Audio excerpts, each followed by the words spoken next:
Bonjour et bienvenue sur Comics Party pour une toute nouvelle vidéo, j'espère que vous allez bien. Et on part donc aujourd'hui sur les traces de Flash, le bolide écarlate de l'univers de DC Comics. Comme d'habitude, le but n'est pas de tout raconter, mais de revenir sur les grandes lignes du personnage et d'éveiller votre curiosité. Attention, accrochez-vous, c'est parti.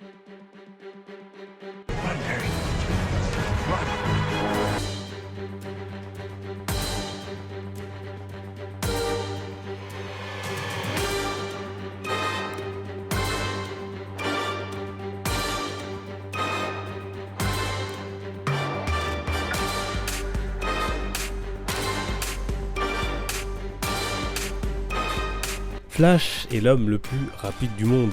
Le personnage a été créé en 1940 par Gardner Fox et Harry Lampert. On recense 4 principaux bolides écarlates chez DC Comics. Jay Garrick qui représente l'âge d'or, Barry Allen qui est sans doute le plus connu et qui se réfère à l'âge d'argent, le jeune Wally West qui correspond donc à l'âge de bronze et Bart Allen. Commençons donc avec Jay Garrick, le premier à avoir porté le costume du super-héros. Jay était étudiant lorsqu'il est devenu Flash, victime d'un accident qui a eu lieu dans un labo de chimie. Après diverses aventures, il décide d'utiliser sa grande vitesse pour devenir un héros. Son costume est assez différent des Flash suivants, avec notamment un casque en métal qui évoque le dieu Hermès. Parmi ses faits d'armes, on notera qu'il crée la Société de Justice d'Amérique avec Alan Scott. Vient donc ensuite Barry Allen, apparu en 1956 et créé par John Broome, Bob Kanigher et Carmine Infantino. Sa création correspond à la volonté de DC Comics de moderniser ses personnages. Flash sera le symbole de ces changements. Barry est policier scientifique, lui aussi victime d'un accident à cause de la foudre alors qu'il manipulait des produits chimiques. Doté d'une super vitesse incroyable, il deviendra alors le protecteur de Central City. Il prendra le nom de Flash en mémoire de Jay Garrick dont il lisait les comics étant enfant.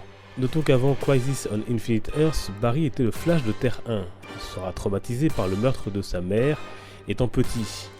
En plus de ce traumatisme, son père sera accusé à tort de ce crime, car en réalité c'est le vilain Zoom qui est responsable. C'est d'ailleurs pour prouver l'innocence de son père qu'il intégrera les rangs de la police. Il décède au cours de l'événement Crisis on Infinite Earths en détruisant le canon à antimatière de l'Anti-Monitor.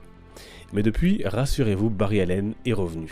Comme tous les Flash, il court à une vitesse hallucinante et il est le seul à avoir atteint 2 fois la vitesse de la lumière. Dans ses capacités, notons qu'il a été le premier à pouvoir traverser les matières solides en faisant vibrer son corps. Il peut aussi voyager à travers les dimensions et le temps, ce qui n'est pas souvent sans poser de problème. Il peut également se dupliquer. Sa super vitesse ne concerne pas seulement ses capacités physiques puisqu'il apprend ou lit aussi à grande vitesse.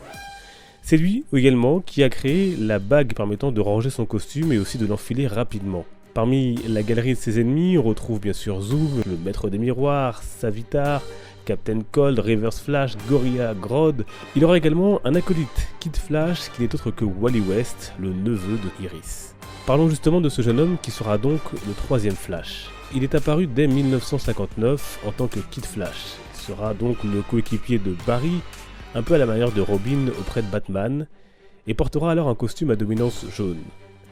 Il sera l'un des créateurs des Teen Titans, mais suite à la mort de Barry Allen dans Crisis on Infinite Earths, il reprendra le masque du héros et évoluera en tant que Flash. Et il fera également bien sûr partie de la JLA. Lors d'Infinite Crisis, il est parti avec femme et enfant dans une autre dimension, en poussant sa vitesse à son paroxysme.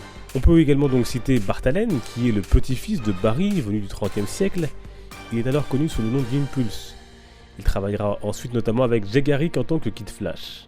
Côté adaptation, on le retrouve notamment dans la série télé live des années 90, mais la plus connue reste l'actuelle diffusée depuis 2014 sur la CW. Barry y est interprété par Grant Gustin. Mais Flash connaîtra également enfin les honneurs du cinéma avec son film solo prévu pour 2018. Il sera interprété par Ezra Miller, déjà apparu dans Batman v Superman et Suicide Squad, et que l'on découvrira avant son film dans Justice League en novembre prochain. Côté comics, en France, sa série New 52 démarrée en 2011 suite aux événements de Flashpoint se poursuit, tandis que les lecteurs VO ont déjà commencé ses aventures dans DC Rebirth et que nous découvrirons nous dans quelques semaines en VF.